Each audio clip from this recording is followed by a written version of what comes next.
नमस्कार। प्रभा साक्षी पॉडकास्ट में आप सभी का स्वागत है। आज के इस पॉडकास्ट में बात करेंगे कश्मीरी पंडितों की और समझेंगे कि इन्हें बसाने के लिए मोदी सरकार ने क्या क्या किया। तो आइए सुनते हैं आज के इस पॉडकास्ट को। लेकिन उससे पहले अगर आपने हमारे चैनल को सब्सक्राइब नहीं किया है तो जरूर कर लें, ताकि आप रोज ऐसे ही इंटरेस्टिंग और जानकारीपूर्ण पॉडकास्ट सुन सकें।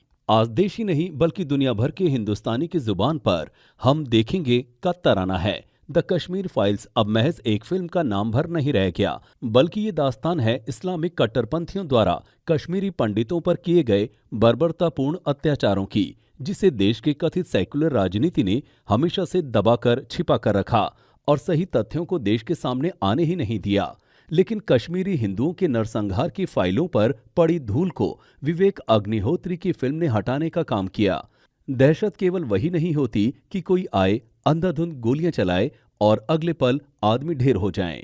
दहशत केवल वो भी नहीं होती कि खचाखच भरी भीड़, बसों, दुकानों में बम रख दिए जाएं और धमाके के साथ पूरी जिंदगी ही हमेशा के लिए फना हो जाए। दहशत वो भी होती है जब एक महिला के पति को उसकी आंखों के सामने गोलियों से भून दिया जाए और फिर उसके खून से लिपटे चावल को उसी महिला के हलक में निवाला बनाकर उतार दिया जाए।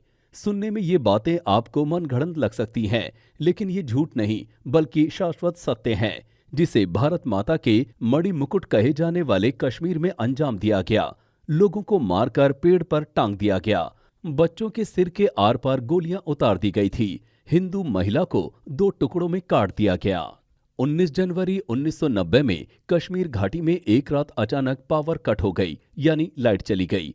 उस अंधेरे में घाटी की मस्जिदों से ऐलान हुआ, असी गछी पाकिस्तान बटव रोअस ता बटनेव सान। मस्जिद में से जो ऐलान किए जा रहे थे और जो आवाजें आ रही थी वो हमें शांति का पाठ पढ़ाने के लिए नहीं थी, बल्कि डर के शिकंजे में जकड़ने के लिए थी। ऐसा डर जो कश्मीरी पंडितों को मजबूर कर दे अगली सुबह ही घर छोड़कर भाग जाने के लिए।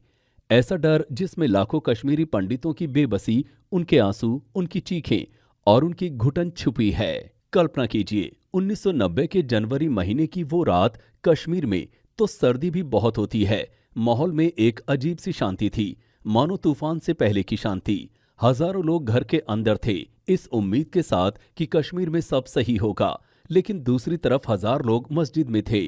ठीक रात के 10 बजे एक शुरुआत होती है। एक गली में नहीं, एक इलाके में नहीं, एक शहर में भी नहीं, बल्कि उत्तर से लेकर दक्षिण तक और पूरब से लेकर पश्चिम तक पूरे कश्मीर घाटी मस्जिदों से उठती उन आवाजों से गूंज उठती है, जिसमें वो कहते हैं, बटाइनेन ब्योर खुदा यानगोन, यानी कश्मीरी पंडितों के बीज अल्लाह ने तबाह कर दिए हैं।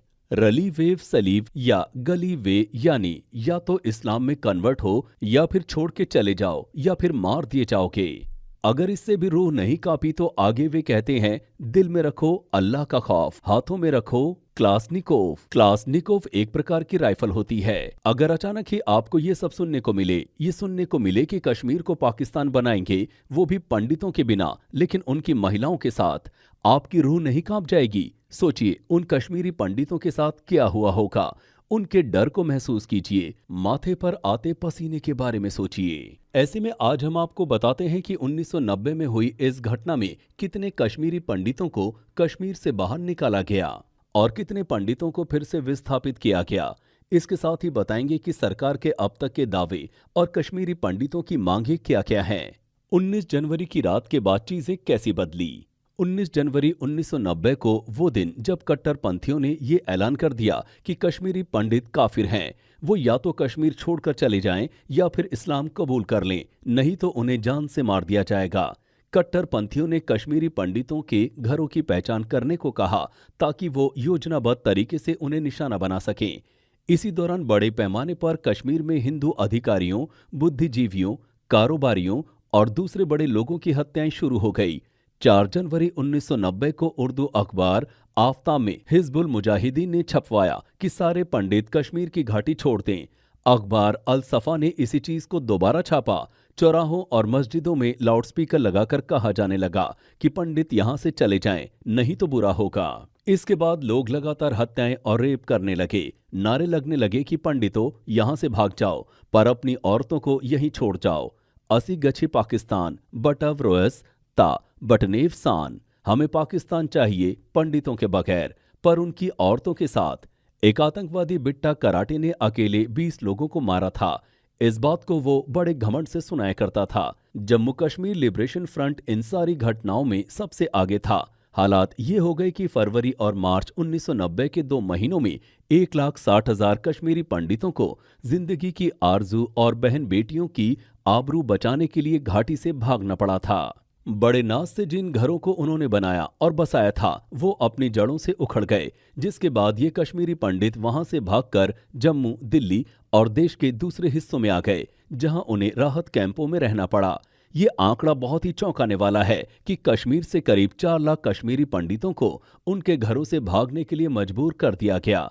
यानी कश्मीर में कश्मीरी पंडितों की 95% आबादी को अत्याचारों के जरिए उस कश्मीर से भगा दिया गया जहां के वो मूल निवासी हैं। खून से सने चावल खिलाना, महिला का रेप के बाद पेट चीर देना।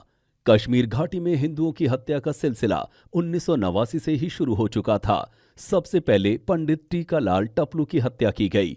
श्रीनगर में सरेआम टपलू को गोलियों से भून दिया गया। वो कश्मीरी पंडितों के बड़े नेता थे। आरोप जम्मू कश्मीर लिबरेशन फ्रंट के आतंकियों पर लगा, लेकिन कभी किसी के खिलाफ मुकदमा नहीं हुआ। कश्मीरी हिंदुओं पर इस्लामिक आतंकवाद की बर्बरता की सैकड़ों कहानियां हैं, जिन्हें सुनकर आपके रोंगटे खड़े हो जाएंगे। ऐसी ही एक कहानी है कश्मीरी पंडित गिरिजा कुमारी टिक्को की। उनका सामूहिक बलात्कार किया गया, यातनाएं दी गई, बढ़ई की आरी से उन्हें 2 भागों में चीर दिया गया, वो भी तब जब वो जिंदा थी। उनके साथ ऐसा करने वालों में वो लोग शामिल थे जिन्हें गिरजा टिक्कू ने पढ़ाया था, लेकिन ये खबर कभी अखबारों में नहीं दिखी। कश्मीरी पंडित बीके गंजू जैसे लोगों को पड़ोसियों पर विश्वास करने के बदले सिर्फ और सिर्फ धोखा मिला। बीके गंजू को आतंकवादियों ने कंटेनर में ही गोली मार दी थी। इसके बाद उनकी पत्नी को खून से सने चावल खिलाए थे। बीके गंजू के बारे में आतंकियों को पूरी जानकारी उनके पड़ोसियों ने दी थी। कितने लोगों ने किया था पलायन? कश्मीरी पंडितों के पलायन को लेकर मोदी सरकार ने बजट स्तर के दौरान बताया था कि साल 1990 और उसके बाद कश्मीर घाटी में आतंकवाद और अन्य कारणों से वहां के कितने परिवारों ने पलायन किया। इसके साथ ही अनुच्छेद 370 हटने के बाद कितने परिवारों का पुनर्वास किया गया।